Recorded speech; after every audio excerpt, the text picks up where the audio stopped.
जय श्री कृष्ण भक्तों आज की कथा में भगवान श्री कृष्ण के अवतार की कथा का वर्णन है।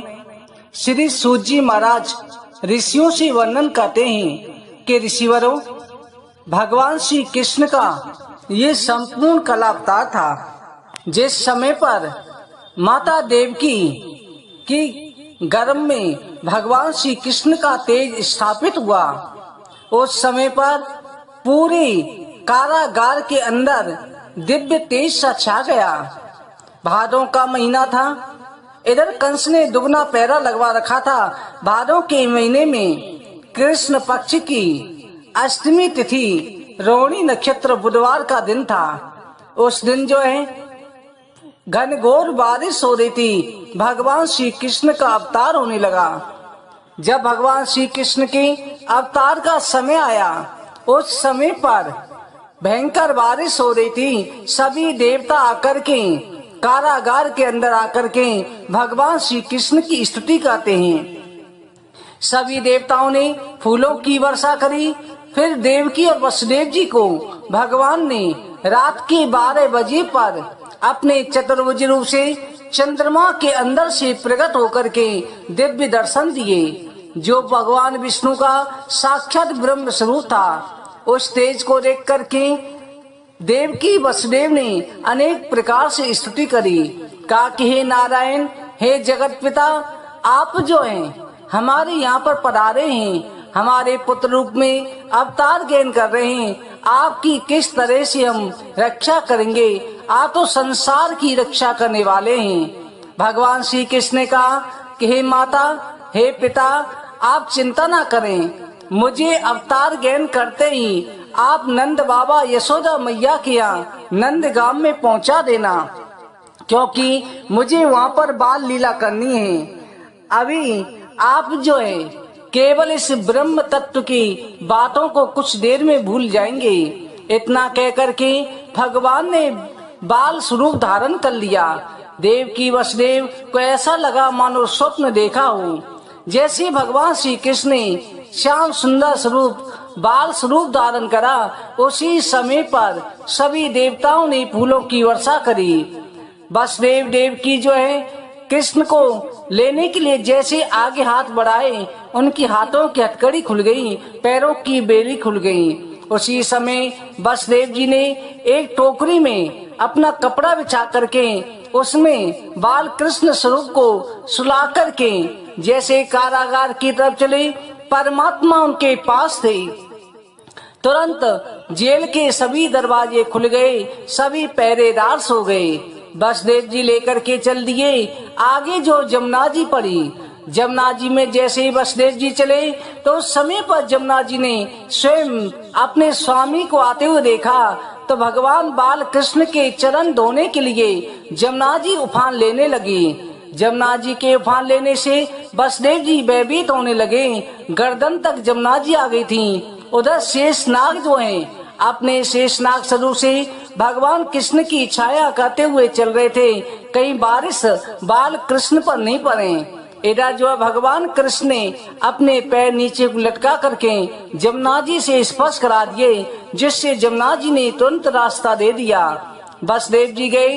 इधर यशोदा माता जो है बेसुध सो रही थी, क्योंकि उनके बगल में योग माया ने अवतार ग्रहण करा था। एक कन्या लेती हुई थी। जाकर के सभी सो गए थे, क्योंकि भगवान की योग माया जहाँ पर आती है, भगवान की माया में सभी नींद में मस्त हो जाते हैं। जब परमात्मा आते हैं, जो जागता है उसे परमात्मा मिलते हैं। पर पहले ही बात था कि जागने वाले को माया मिली और सोने वाले को परमात्मा मिल रहे हैं। ये केवल भक्ति का प्रभाव है। जाकर के यशोदा मैया के बगल में कृष्ण जी को लिटा दिया और उस कन्या को उठा लिया।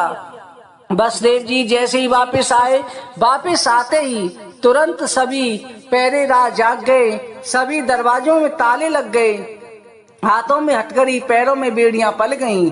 तो उसी समय कन्या ने रोना शुरू कर दिया। पहरेदार दौड़ करके कंस के पास गए। महाराज, 8वीं संतान ने जन्म ले लिया है। कंस उसी समय दौड़ता हुआ आया। बारिश में कई बार फिसला, आकर के जैसे ही देवकी की गोद से कन्या को लिया, देखा कि ये कन्या है। कंस को बड़ा आश्चर्य हुआ। देवकी ने कहा, भैया ये तो कन्या है, ये तो अबला है, ये तुम्हें क्या मारेगी? कंस ने कहा, ये भी तो दुर्गा आदि ने भी तो शुंभ निशुंभ का वध किया है। इतना कह करके कन्या को जैसे ही पत्थर पर पटकना चाहा, कन्या उसी समय हाथ में से झटका मार करके अपने पैरों को छुड़ा करके आकाश में खड़ी हो गई। आकाश में अष्टभुजी देवी का रूप धारण कर लिया, जो सिंह पर सवार थी। और कहा, रे मूर्ख कंस, मुझे मारने से तुझे क्या फायदा होगा? मुझे तो तू कभी मार ही नहीं सकता, और तुझे मारने वाला तो कहीं पैदा भी हो चुका है। इतना कहकर के कन्या अदृश्य हो गई। जैसे ये कंस ने वचन सुने, वसुदेव देवकी से क्षमा मांगी कि मैंने तुम्हारी संतानों का वध किया, पर मेरा मारने वाला विष्णु कहीं और जाकर के प्रकट हो गया है। इतना कहकर के कंस वापिस गया और जाकर के चिंता से ग्रस्त होकर के सभी राक्षसों को अपनी बात बताई। इधर जो है, जैसे ही भगवान श्री कृष्ण यशोदा मैया के पास पहुंच चुके थे, उसी समय बाल कृष्ण ने रोना शुरू किया। लाला की रोने की आवाज से सभी ब्रजवासियों की नींद खुल गई, सभी गोपिकाएं जाग गईं, यशोदा मैया जाग गई। उसी समय सभी बड़े प्रसन्न हुए। सभी ने देखा एक दिव्य सुंदर बालक यशोदा मैया के पास में लेटा हुआ है। उस बालक को देखते ही सभी की आंखें चकाचौंध हो रही थी, दृष्टि हटाने का मन नहीं कर रहा था। इधर नंद बाबा ने एक स्वप्न देखा, और स्वप्न में देखा कि छोटा सा बालक गौशाला में चलकर के घुटने के बल आ रहा है और नंद बाबा की तरफ आ रहा है। नंद बाबा ने यह स्वप्न जाकर के अपने गुरु से जाकर के सांडिल्य से बताया। गुरु ने कहा, हे नंद बाबा, शीघ्र ही तुम्हारे घर में बाल गोपाल आने वाले हैं। जब ये बातें हो ही रही थी, उसी समय सुनंदा नाम की गोप, जो नंद बाबा की बहन थी, दौड़ती हुई आई। बोली, भैया भैया, तुम्हारे घर में लाला भयो है, तुम्हारे घर में लाला भयो है।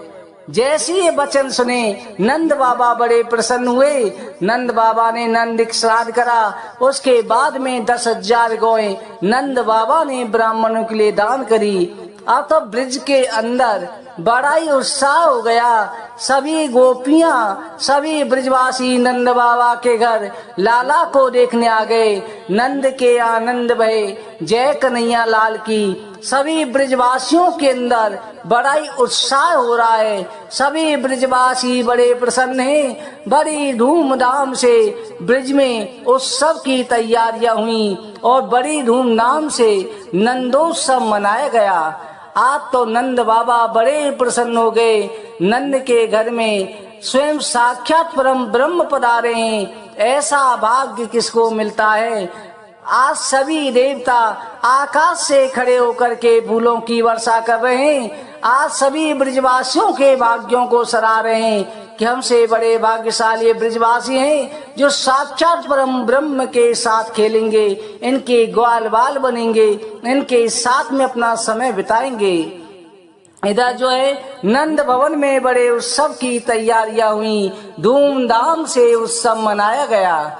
इधर नंद बाबा के घर पर जब धूमधाम से उत्सव की तैयारियां चल रही, इधर जो है दुष्ट कंस जो है अपने मन में को विचार करने लगा कि किस तरह से 10 दिन के अंदर उत्पन्न हुए सभी बालकों का वध किया जाए, क्योंकि मेरा काल भी 10 दिन के अंदर तुरंत ही पैदा हुआ होगा।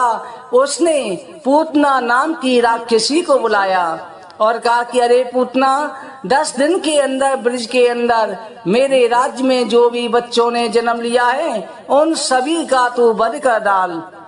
अगर मैं सेना भेज के करता हूँ तो संसार में मेरा अपयश फैलेगा, इसलिए तू जाकर के चुपके चुपके से सभी बालकों का वध कर दे। इस तरह से पूतना को आज्ञा दी। पूतना जो है सभी बच्चों का वध करने के लिए चल दी। कई जगहों पर गांवों में जाकर के बच्चों का वध किया, परंतु पूतना को पता चला कि नंद बाबा के यहाँ पर एक दिव्य बालक ने जन्म लिया है। उसके सभी बखान कर रहे हैं कि बड़ा सुंदर है, बड़ा तेज संपन्न है, पूतना समझ गई यही विष्णु है। पूतना जो है नंदगाम की तरफ चल दी बाल कृष्ण को विष भरा दूध पिलाने के लिए। भक्तों, कल की कथा में पूतना वध नंद उत्सव की कथा सुनाएंगे। आज की कथा कहीं पर विश्राम करते हैं। बोलो विष्णु भगवान।